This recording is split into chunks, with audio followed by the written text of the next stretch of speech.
In this question, we've been given a data set. We've been given a set of 11 numbers, and we've been asked firstly to determine the median and the quartiles. To the median, we're going to take the amount of numbers we have, 11, add 1 and divide by 2. Tells me we're looking for the 6th position, which is the number 52. For the lower quartile, it's 11 plus 1 divided by 4. That's the 3rd position, so we're looking for the number 47. And for Q3, it's 11 plus 1 divided by 4 multiplied by 3. So that's the 9th position. The 9th position being the value 60. So I have the quartiles and the median found for part A. In part B, we're asked to calculate the mean and the standard deviation. What I definitely want you to do here is to put these numbers into your calculator. These values are going to list 1, frequencies of 1 into list 2 if you like, and the calculator summary screen is going to show you all that you need. Even the quartiles could have been found in that way. So when you put those in, your summary screen is going to give you all the summary statistics, and I always like to show where the number has come from. So I'll be writing x bar equals, and I'll write a fraction, which is the sum of x over n. So x bar equals 637 over 11. This is all on that calculator screen, and that gives you 57.91.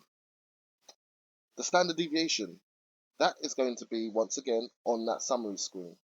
The formula is the square root of the sum of x squared over n minus the sum of x over n squared. And I'll just substitute those values in, and that leads to an answer of 26.09. If these are 1 markers, you can get away with just writing the final answer. If there's a couple of marks involved, the second mark is going to be for the working out.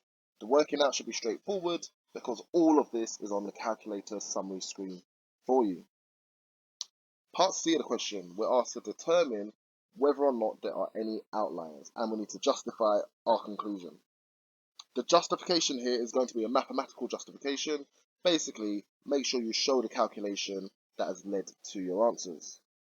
Okay, so let's start first by calculating the interquartile range. The interquartile range, Q3 minus Q1, is going to be 13.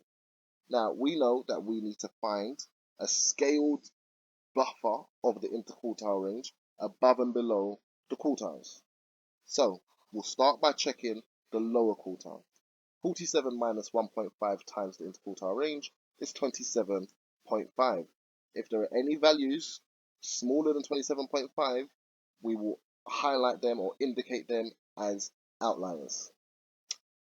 At the top end, we have 60 plus 1.5 times 13, 79.5. If there are any values larger than 79.5 in our data set, we will indicate those as outliers. So just scanning through the data, there does seem to be 3 outliers. 11 at the lower end is going to be an outlier, and both 94 and 117 at the top end are going to be outliers. So we found 3 outliers for our data. These numbers were beyond the outlier boundaries, underneath the lower boundary and above the upper boundary. Part E of the question asks us to draw a suitably labelled box plot. And just to make a point here, when you are asked to produce a box plot, you need to have a sensible scale that you're using for your number line.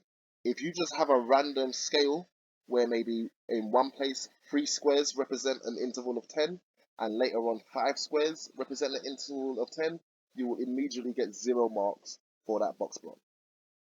So here's my number line, and from here I'm just going to start by labeling off the median and the quartiles. So let's get that internal box. So as we found earlier, the median is 52. I'll just mark that on first.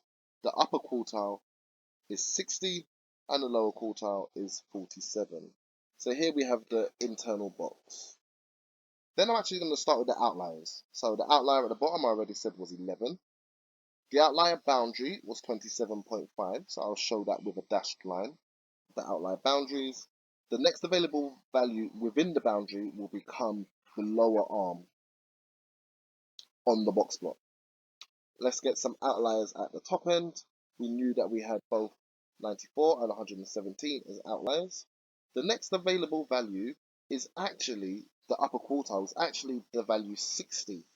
So in that case, it seems like the box plot doesn't have an upper arm. It doesn't have the whisker off towards the right hand side.